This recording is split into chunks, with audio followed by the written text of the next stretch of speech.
Welcome back to All Access, and we are now with the co-director and the musical director of this show, Bo. Thank you so much for taking just a few minutes to be with us. Well, it's good to see you again, Christy. You too. So tell us in your own words, what was the, or were there any challenges in bringing this show to Melon Patch? I will say this is a true piece of classical musical theater, and it's fair to warn the audience now, this is a more than 2-hour duration show, but it's one of those ones where it's so funny that you forget what you're looking at your watch. It's one of those things where you look up and you go, wait a second, what's happened? And that's what makes it exciting and fun. It's a very fast pace, and as we've told the cast multiple times, and as Dustin mentioned, it's very 60s in its flavor. It almost has that sitcom-like dialogue. It's rapid-fire banter, a lot of witticisms, a lot of character interplay, that kind of concept. The music is almost jazzy. It's almost that sort of Rat Pack, swinging space-age bachelor pad kind of sound.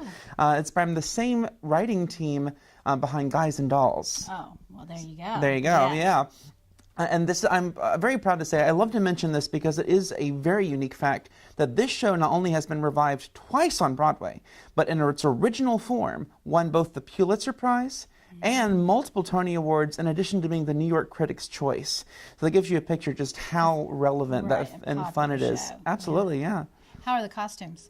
The costumes are so much fun. Derek, who is the other co-director, Derek Wallman, he actually has been scrounging through all sorts of local thrift stores as in addition to the wardrobe department. So it's very much a compilation of unique pieces. Even some of the set pieces, like the physical set decor and the furniture pieces, they really do literally date back to the 60s. So it very much captures that almost cartoonish lifestyle look. And I apologize for anyone out there who's listening from the 60s, but it really is that sort of heightened reality that you sort of see nowadays mostly in sort of the Rock Hudson look films. Actually, speaking of which, another fun fact, did you know, Christy, that the film version of How to Succeed came out just recently on March 9th, 1967? That gives you a picture just how popular it was. So it's in the news right now again. Oh, my goodness. Yeah. So I know you've got a talented cast, but do you have anyone in particular whose voice is really going to wow the crowd?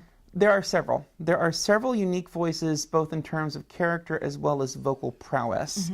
And I will say that they're very aptly suited to their characters, too. It's not just Finch. Finch, Caleb Jones, of course, he has this almost sweetness which sort of covers the ulterior motive of Finch, which is very fun. Rosemary, his secretarial love interest, she has this gorgeous sort of belting jazz soprano sound. Whereas, on the other hand, one of our unique supporting characters, Hetty, I won't give too much away with this, but she's another newcomer to the Melon Patch, Erica McDaniel, has a soaring moment where it's such a contrast to her character, everyone's probably going to sit up and go, wow. So everyone does come into their own, and I have to do a shout out, our antagonist character of the piece, played by a staple here at the Melon Patch, Daniel Roscoe, is Bud Frump, the president of the company's nephew. And let's just say that I have never seen Daniel at his funniest, or at his brattiest, for that matter. It's very funny.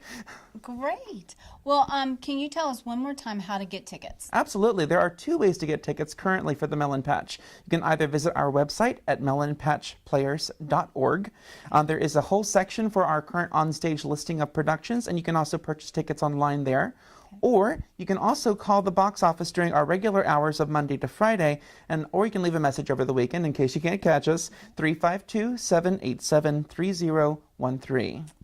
Bo, thank you so much for taking a few minutes to talk to us. No, thank you for dropping by. We're very excited. And when we come back, you're going to see a sneak peek of the gals and guys on stage for this production. Stay tuned.